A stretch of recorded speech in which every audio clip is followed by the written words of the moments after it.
Hello guys, we'll continue diving deeper into the open source code of Vito project, and today I want to show you an interesting way of double or triple validation. For example, if you want to launch the validation rules in steps, so some kind of first kind of firewall, then second, then third level and stuff like that.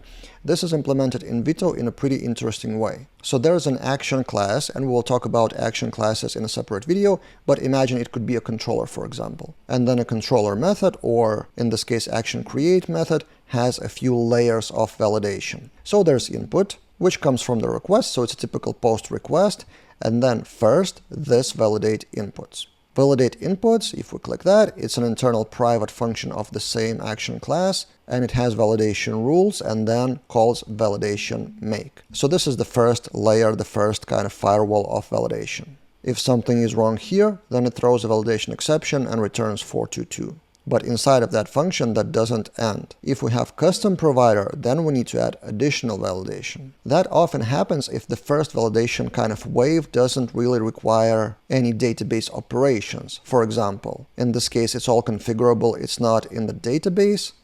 So the first validation wave is local. But if that passes, then we check the database for unique user. Also, if we have custom provider, we need restricted IPs. So the rules get more complicated, and then we launch another wave of validation. But that is not all. In the main action class method, we get back to the create. Then what the author does, creates the server model object. This is the model that we create, but it just creates the object. This is not saved in the database yet. But we do have that server object already, and we can use that inside later. Server is a pretty complex object, so there's more to save about it. That's why we begin the transaction. This is a multi-operation procedure, so to speak. And then we validate the type of server. Validate type is another internal private function of the same class, which creates validation rules on the fly. There's an interface for that, and there are implementations. I don't want to go deeper into that, but basically another extra logic of validating the type of the server. Then there's also validate provider,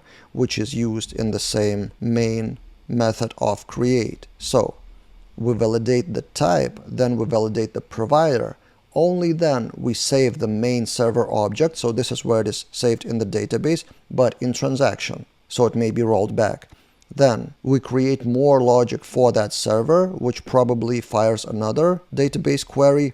Then another database query, we create a provider, create more logic around that server. And then if all goes well, then we commit the actual set of queries. So it's also kind of a lesson on transactions, one way of using the transaction method in Laravel. But the main thing I wanted to show you is multiple step validation. In any case of any of those errors happening with validation, in all cases, Laravel would fire validation exception, and then it depends on how you handle that in controller or wherever you use that. By default, it would throw 422 status code if it's an API, or redirect back to the form with validation error collection that you would show to the user. In general, validation is such a huge topic that we have a lot of things on Laravel Daily.com about validation. So there's a tag validation. There's a separate course, by the way, about array validation, which is a separately huge topic. So at some point, pretty recently, we decided to shoot a separate course on that.